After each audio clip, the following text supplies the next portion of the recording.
tema que nós vamos comentar hoje, mais uma vez, pela 10ª edição, pela 10ª vez, né, melhor dizendo, acontece o evento, né, Vinhos de Portugal. Tá aí, ó. Portugal faz 10 anos, celebra essa edição especial com grandes encontros, né? 10 anos de grandes encontros Vinhos de Portugal, que é uma promoção que acontece em São Paulo, que inclui degustação, venda de vinhos. 80 produtores, e o Natália, de Portugal, vem especialmente para esse evento aqui no Brasil. Vamos começar com uma curiosidade. Me parece que eles determinaram, né? Não é uma feira, é lógico que você paga, é uma feira paga, mas você tem 2 horas para fazer a sua visitação. E aí você participa, né, de palestras, degustações e tal, porque eles acham que em 2 horas é o tempo suficiente para você conhecer tudo que tem nessa feira. Como você avalia esse tempo de apreciação dos vinhos e o contato com os produtores? Beto, eu acho que é bem inteligente essa parte que eles fazem para eles poderem limitar o número de pessoas e ficar uma coisa agradável para todo mundo que está lá dentro, né? E porque assim, claro que quando você está numa feira, às vezes você se perde num stand, fica lá conversando. O legal de delimitar o horário é que você coloca o foco ali e fala, não, eu preciso, o que eu quero ver hoje? Porque não dá para provar os 600 e não sei quantos rótulos, né? Mas dá para você focar e ver um pouquinho de cada coisa e assistir as palestras. Eu acho legal isso, eu acho que 2 horas é suficiente, sim. Mais do que isso pode sair mais embriagado, também é perigoso. Também, Acho que também é 2 verdade. horas é legal. E essa feira é muito legal, eu nunca estive presencialmente esse ano, inclusive está na minha agenda para poder. Só que agora, o que acontece, Beto? Essa época acontecem diversas feiras de vinho, então a gente fica meio perdido, né? O sommelier quer ir em todas, então eu preciso dar uma focada. Esse é do dia 15 a 17 de junho, né? Eu participei de uma na pandemia. Na pandemia eles fizeram online, e aí você comprava o convite, eles te mandavam um vinho em casa para você degustar, e você poderia assistir várias palestras. Foi bem legal. Vou falar que pelas palestras foi mais gostoso assistir em casa do que lá pessoalmente, porque daí você fica no conforto da sua casa, tomando um vinho, assistindo. Mas é legal esse tipo de feira para fazer network, para conhecer, né, um pouco mais sobre cultura, os vinhos portugueses, por exemplo. Natália, me diga uma coisa, de Portugal, aliás, os vinhos portugueses estão entrando com muita força, eu percebo principalmente nos últimos 3, 4 anos, né? Não estão ainda rivalizando, talvez, com as vendas dos chilenos, mas os vinhos portugueses têm entrado bastante aqui em nosso país. Agora, Portugal tem suas regiões, as mais conhecidas são o Douro, Ah, tem várias, né? Tem Alentejo, Douro, Tejo. Minho. O Minho, que é do vinho verde. Tem a Ilha da Madeira. Tem Alentejo, o Minho, Douro. E agora me fugiu a cabeça. Mas a gente tem umas oito áreas assim delimitadas que são denominações de origem, né? Tá. Inclusive o Douro é da Unesco, né? Ele foi considerado patrimônio histórico, a região do Douro.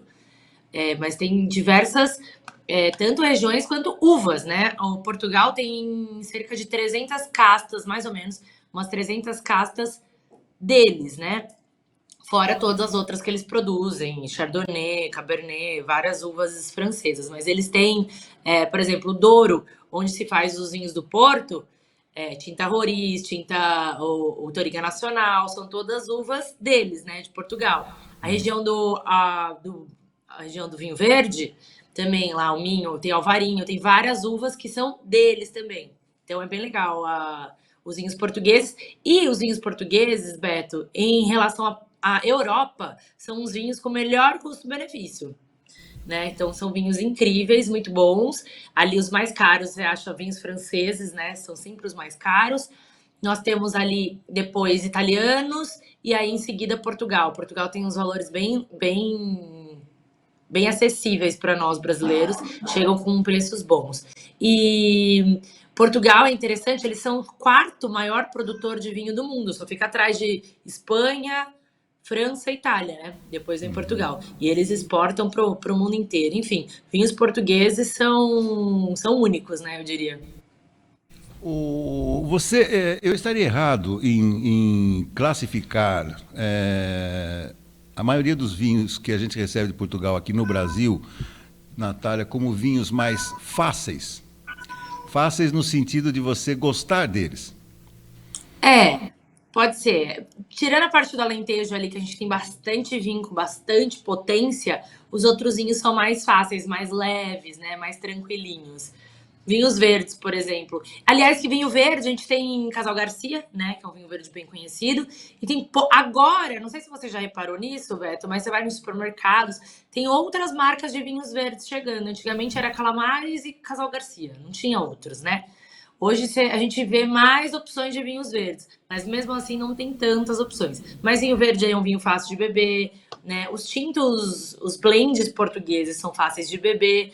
Acho que é o Alentejo mesmo que tem essa potência de vinho, né? E os vinhos fortificados, que é o vinho do Porto, por exemplo, o vinho da Madeira, que aliás, Beto, uma curiosidade, para quem gosta do famoso molho madeira, filé ao molho madeira, né?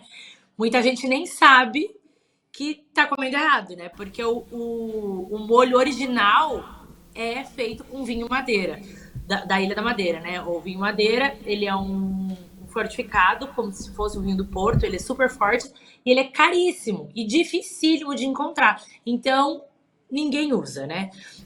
Então, a gente faz um vinho, um filé ao molho madeira meio abrasileirado, né? Sem o vinho. Mas o original mesmo, a gente faz um molho à base desse vinho. Deixa eu te perguntar, eu sou do tempo que as mães faziam gemada para os seus filhos, né? Minha mãe fazia muita gemada para nós lá em casa. E na gemada eu me lembro que de vez em quando ela pingava um vinho, Natália. Não sei se você já viu esse vinho. Era um vinho com rótulo amarelo e com letras grandes. Letra R e o outro W. Você já viu esse vinho ou não? Não. Eram vinhos fortificados, eu acho, que eram vinhos bem Como se docinhos, fosse mas eram muito Deve populares. ser forte, né? Deve ser para acabar com todas as bactérias, porque tinha isso, né, antigamente. Era cultural isso, de pingar um pouquinho. Na verdade, assim, minha avó é espanhola, né? Eu, desde pequenininha, ela colocava soda para os netos e um pouquinho de vinho tinto, que lá chama tinto de verano. Mas eles têm essa cultura porque antigamente a água era suja, né? Então eles pingavam um pouco de vinho, ainda mais fortificado, para matar qualquer tipo de bactéria da água. Então, e essa tradição veio, né? Então, provavelmente sua mãe colocava como se fosse um remédio, né? Era gemada com esse vinho para deixar, para matar qualquer tipo de bactéria, por causa do álcool, né? Perfeito, perfeito. Bom, para a gente fechar, dica para quem, por exemplo, se interessar em participar. Aliás, essa promoção acontece em São Paulo, lá no Jockey Club, né, que é um lugar muito bonito lá em São Paulo, um lugar amplo, né? Tem a previsão de shows também que acontece durante a feira. Dá para consumir também fora da feira. Agora, para aquele que foi convidado a fazer uma degustação, Natália, aquele que é assim, digamos assim, que queira conhecer sabores diferentes. Você já falou de algumas regiões de Portugal. O que você recomendaria para quem for participar nessa feira? O que seria o destaque? Então, na verdade, essa feira então é 15, 16 e 17, né? Os convites são a partir de R$ 140, porque dependendo da hora muda um pouquinho o valor e dependendo do que você vai fazer, né? Tem palestras mais caras, só a degustação é um valor, e aí é no período de 2 horas. Aí tem lá das 5 às 7, das 8 às 10, tem vários períodos. E uma das vinícolas que eu tô louca para conhecer, que é um vinho que eu admiro muito, eu ainda não provei ele, porque são vinhos assim bem altos valores, tem vinhos, garrafas de 2.000, 3.000, acho que o mais baratinho aqui no Brasil é R$ 600 mais ou menos, chama Quinta Terra. Esse rótulo eu aconselho a tomarem, a experimentarem, a conhecerem, né, um pouquinho da história. Quinta Terra, na verdade, um dos reservas dele, que é esse mais caro, ele passa. É incrível, assim, Beto. Ele passa por barrica de carvalho, não sei quantos. Mais de 2 anos, depois barrica de concreto, que é uma coisa antiga, né? Que eles deixaram ainda essa tradição. Fica na garrafa, mas não sei quanto tempo. É assim, é um vinho que ele demora uns 8 anos para sair para venda. Imagina, um super reserva. O reserva deles. Então, Quinta Terra, eu acho que é um destaque que eu deixaria aqui, que é uma vinícola que eu gostaria muito de conhecer lá né, em Portugal. E na feira, com certeza, se eu for, vai ser uma das minhas escolhas para provar, enfim. Tá bom, Natália. Então, muitíssimo obrigado mais uma vez. Boa sorte amanhã com a coluna. Distribua aí para os seus contatos, para suas amigas, para seus familiares. Vai lá para o Guarujá também, essa edição que eu sei. E Com certeza. muita sorte e minha gratidão sempre para você, Natália. Obrigada. Espero, quem sabe, poder ir nesse evento de Portugal e também cobrir e trazer aqui para a coluna. Vamos ver. Bacana. Valeu. Bom fim de semana. Igualmente. Tchau, tchau.